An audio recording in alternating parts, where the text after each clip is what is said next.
안녕하십니까, 패스트7입니다. 지난 영상에서 초파리에 대한 간단한 소개와 퇴치법에 대해서 알아보았는데요. 초파리는 정말 지독한 해충으로 악명이 높습니다. 그렇지만 이 초파리보다 더 끔찍하고 더 최악인 해충이 있다는 사실을 아시는지요? 아마도 이 해충은 여러분들도 많이 보셨을 텐데요. 그럼에도 이 해충의 이름을 아시는 분이 많지 않거든요.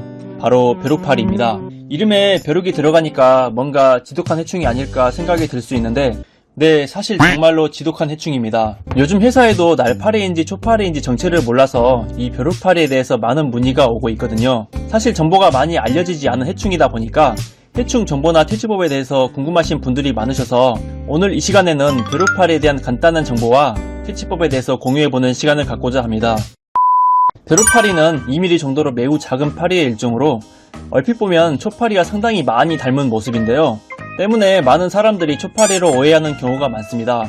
하지만 벼룩파리와 초파리는 서로 다른 곤충인데요. 현미경이나 잽사렌즈로 자세히 관찰해보면 벼룩파리 눈은 검정색이고 몸통이 크고 다리가 길게 늘어진 모습이라 눈이 빨간색인 초파리와는 다른 것을 알 수 있거든요. 그냥 간단하게 눈이 빨간색이면 초파리, 검정색이면 벼룩파리라고 볼 수 있습니다. 벼룩파리는 자극적인 냄새가 나는 음식물 쓰레기나 부패한 유기물을 좋아하는데요. 주로 배달음식이나 도시락 그리고 양념소스를 사용하고 남은 용기를 세척하지 않고 그대로 방치하게 되면 남아있는 음식물 찌꺼기 냄새를 맡고 날아오게 되거든요.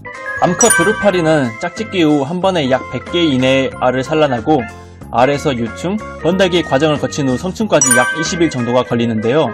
특히 한여름철에 높은 기온이 조성된 환경에는 불과 보름도 채 걸리지 않는 무서운 성장 속도를 보여주기도 합니다. 보통 베란다나 쓰레기통에 잠깐 음식물 쓰레기를 방치하면 불과 몇 주 사이에 수백 마리의 벼룩파리가 번성하여 집안을 싹 뒤덮기도 합니다. 이 벼룩파리는 번식을 하게 되면 집안에는 번식지구가 곳곳에서 나오는데요. 쓰레기통 주변이나 방바닥을 보면 벼룩파리의 번데기가 바닥에 방치되어 눈에 보이기도 합니다. 이 파리 번데기는 마치 참깨 씨앗처럼 생겼는데 갑자기 바닥에 생전 처음 본 물체들이 관찰되면 깜짝 놀라서 이게 뭐지라고 궁금해서 해충회사에 문의가 오기도 하는데요. 그래서 알고 보니까 이 물체가 바로 파리 번데기라는 걸 아시고는 고객분들께서 정말 쇼크를 받는 분들이 많으시더라고요. 또 이 벼룩파리가 최악인 이유는 또 있는데요. 생각지도 못한 장소에서도 번식을 할 수 있는데요. 일반적으로 방치된 음식물 쓰레기에서도 번식하는데 싱크대 배수구에서도 번식하는 사례가 발견이 되기도 합니다. 싱크대에서 음식 찌꺼기를 청소하면서 음식물 쓰레기가 개수구 거름망에 그대로 방치되거나 일부 찌꺼기가 배관으로 흘러 들어가서 그 안에 찌꺼기가 점점 쌓여서 슬러지가 되면 안에 부패된 슬러지 냄새를 감지하고 벼룩파리가 날아와서 번식을 한다는 점입니다. 그래서 집에 아무런 음식물 쓰레기도 없는데 왜 갑자기 집에서 벼룩파리가 수백 마리씩 나오는지 발생 원인조차 찾지 못한 사례가 있을 만큼 벼룩파리는 정말 골치 아픈 해충이라고 할 수 있습니다. 자, 그렇다면 이 벼룩파리는 어떻게 예방하고 퇴치할까요? 앞에서 말씀드렸다시피 벼룩파리는 방치된 음식물 쓰레기에서 번식하는 경우가 많기 때문에 음식을 먹고 나면 반드시 쓰레기 분리수거통에 음식을 담아두었던 용기나 일회용 그릇, 비닐은 깨끗하게 씻어서 분리수거를 하셔야 합니다. 야식을 먹고 분리수거를 대충 하게 되면 벼룩파리가 반드시 날아오게 되거든요. 청소를 하면서 쓰레기통 주변에 벼룩파리 번데기가 관찰되면 모두 싹 빗자루로 쓸어내야 합니다.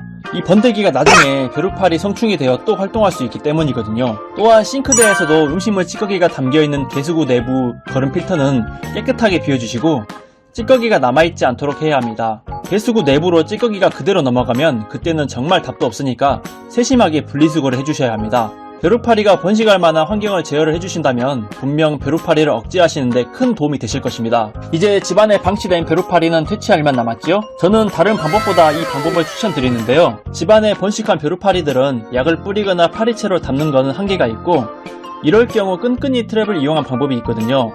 벼룩파리가 많이 있는 곳에 끈끈이 트랩을 설치하게 되면 벼룩파리가 유인제 냄새를 맡고 끈끈이 트랩에 날아왔다가 모조리 붙어서 잡을 수 있습니다. 자사제품으로 나온 초파리 트랩도 벼룩파리를 잡을 수 있도록 제조가 되는데요.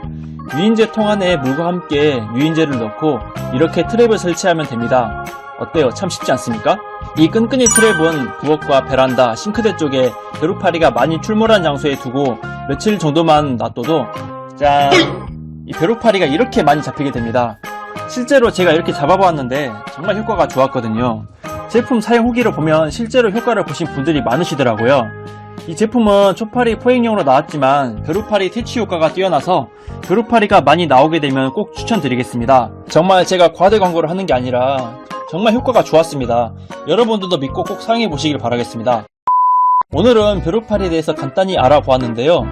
우리가 그간 알고 있던 초파리가 알고 보니 벼룩파리였다는 사실을 알게 되었고, 이 벼룩파리를 어떻게 하면 퇴치하고 예방할 수 있는지 알게 되었습니다.